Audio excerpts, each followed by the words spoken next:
Hi, it's Marc Carriere. Today I'd like to speak to you about 3 steps in measuring for success, okay? You've probably heard me say this statement before, but I think it bears saying again. You can't expect what you don't inspect. And you can't inspect what you don't measure and track. You know, measuring the results of your campaigns is fundamental in successful direct marketing.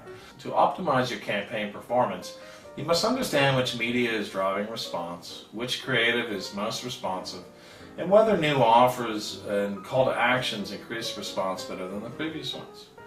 Without tracking and measuring the results of your campaigns, you'll never know which areas of the campaign are underperforming or generate those valuable performance learnings to help you improve.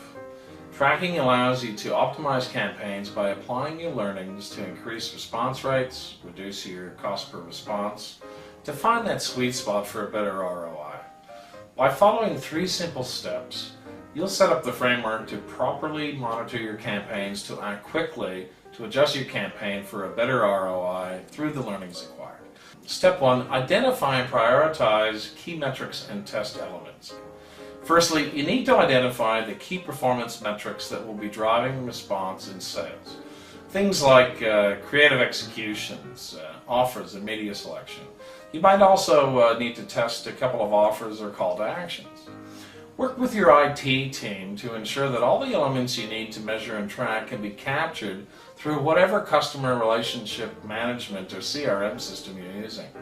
Now, if you don't have a CRM in place, and you really should step up and get one if you don't, simply set up a tick sheet for your staff to mark each call they receive and the outcome of these calls, so you can later manually update your campaign spreadsheet with all these key elements. In either case, be sure you also have a percentage column next to them to allow you to easily see the different results achieved more easily.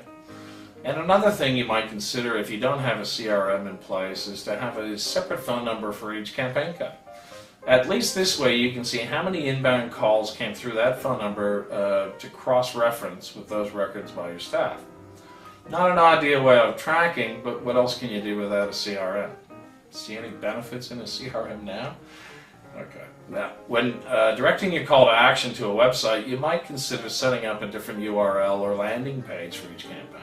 This would help you understand and more easily track the key metrics. Step 2, make sure you can track all the elements correctly in a timely manner. Setting campaign codes for any direct marketing campaign is important, especially when you're conducting tests. One of the main challenges, though, particularly if you're driving your customers to respond by calling you, is that quite often your team receiving the calls are more focused on selling rather than making sure they are capturing the right campaign code and call dispositions.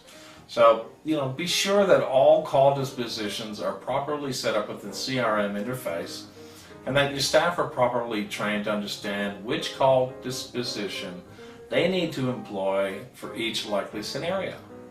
Most dispositions are fairly simple, sale, no sale, but other metrics such as not interested or not qualified may not be so simple.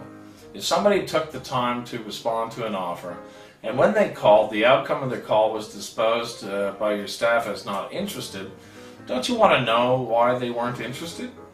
Or if they were disposed by your staff as not qualified, wouldn't you want to know why they weren't qualified? Maybe these learnings are suggesting that you may have a problem with the list you selected or calls aren't being disposed properly. It's hard to fault your staff when they're working hard to make sales, but with the proper systems in place, together with proper training and discipline, it shouldn't be too hard for them to do the job properly. Often direct marketers will set up a series of phone numbers or URLs that they use exclusively for testing purposes and one number or a URL that they can use for their control. Often direct marketers set up a series of phone numbers or URLs that they can exclusively use for testing purposes.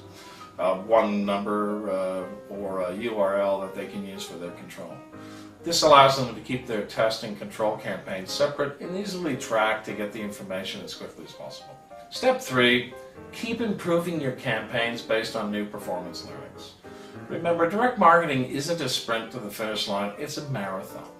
You need to work together with your team to discuss all the options for measuring, tracking, and testing performance, as well as the appropriate timing and evaluation of your campaigns. You need to agree on your options for rolling out your control based on the performance learnings obtained through the testing phase. And once you've run your test cells and established your control, you need to continuously test against your control to find a better way. Thanks for your time today. I hope you find this helpful. Any of the templates that I've displayed, budget templates and things like that, they're all available on my blog, so I invite you to go there and you can download them from my blog or find a link to them, and you can reach that at www.whatsaleadworth.com, or simply send me an email if you're on LinkedIn. You'll find me there, Marc Carriere, MarcCarriere. Good luck and have fun. Bye-bye.